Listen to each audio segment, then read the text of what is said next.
Good morning, everyone. I'm Sarah Colvin here with Sean Kortis, the newest addition to the team here at Sandy Neck Resource Officer, Natural Resource Officer. Sean, thank you so much. It's nice to meet you. Welcome to You too.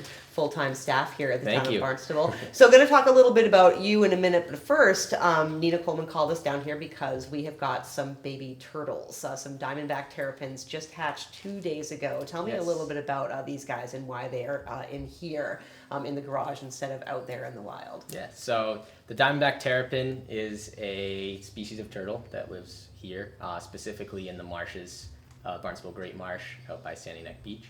This is their northernmost range. They're the same type of turtle that you have all down the coast, but up here they're in small isolated populations. So we have one here, another at Wellfleet.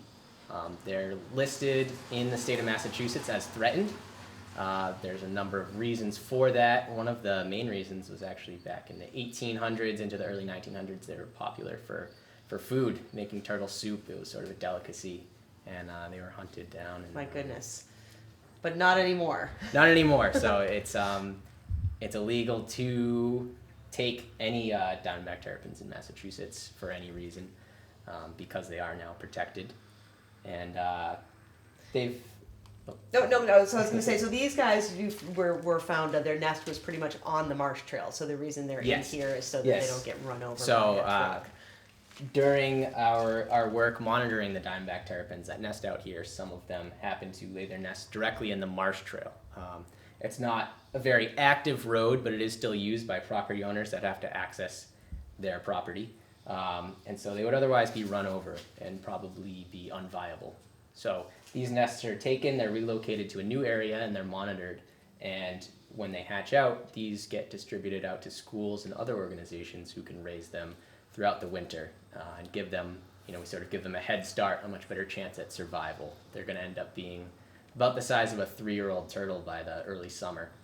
So they're not going to have to worry about some of the predators that that the other terrapins would be facing out there in the wild. Now, what are the chances of survival for these guys? I mean, what are your hopes? Obviously, the hope is that all of them will survive. But we all know Mother Nature isn't always exacting. So, what are your hopes for the chances of survival for these guys? With the head started terrapins, it's believed that their survival rates are really high. Definitely, while we raise them, it's over 90% in terms of the survival rate. And once they're released into the wild, they really don't have a lot of predators to worry about at that point. Their shells are pretty strong. Some of the birds and coyote and fox that would go after them aren't going to have the ability to do so. As far as turtles in the wild go, it's a lot tougher. Even if their nest doesn't get taken out by a predator, even making it to the marsh is very difficult. Usually the survival rate's less than 20% in the first year. Right. So. It's pretty amazing to see, taking a look at these turtles down here. They're only 2 days old, but so fully developed. What can you tell me about them at this stage of their life? I mean, the shell looks pretty protective at this point. Yeah. So at this point, they're essentially completely dependent. Right now, these turtles here, they still have a yolk sac that's left over from them hatching out of the egg, and that's going to provide the energy that they need to make it to the marsh, presumably if they were still out in the wild. But they pretty much run off of instinct. There's no parental care at all throughout their life cycle. So, they sort of make it to the marsh and they're on their own.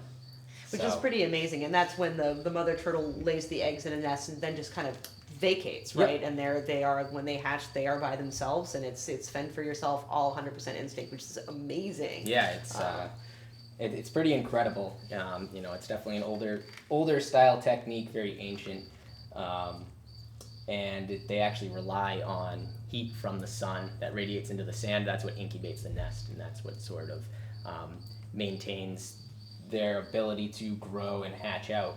And their sex is determined by temperature. Interesting.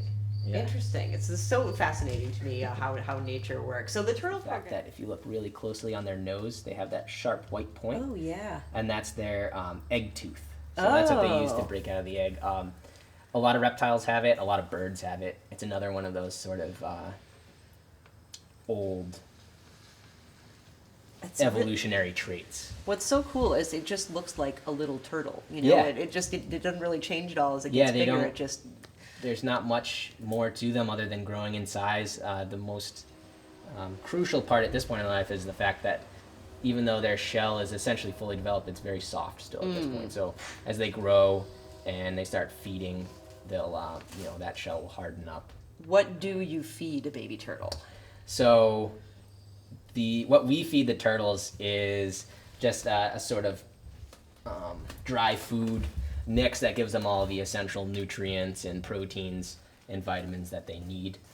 Out in the wild, they would feed on seaweeds, shrimp, small shellfish, snails, small fish, all that sort of stuff.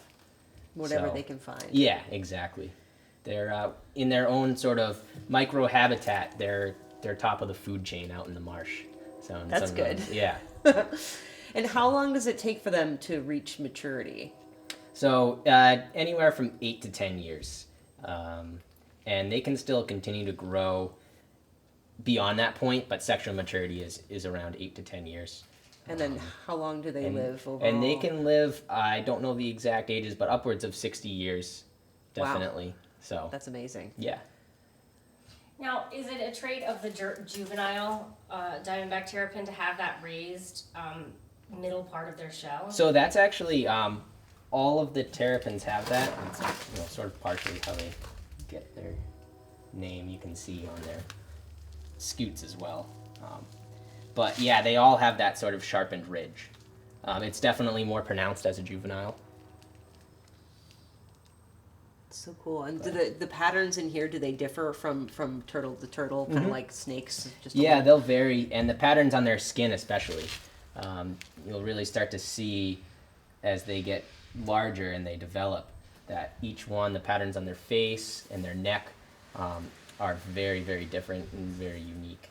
And it could certainly be a way to identify them, similar to how a lot of groups identify whales from the markings on their tails. Okay. It's a little more complex, so it might be more difficult, and especially given the nature of their lifestyle, it's tough because the only time a terrapin's really going to leave the marsh is a nesting female in the early summer. Right.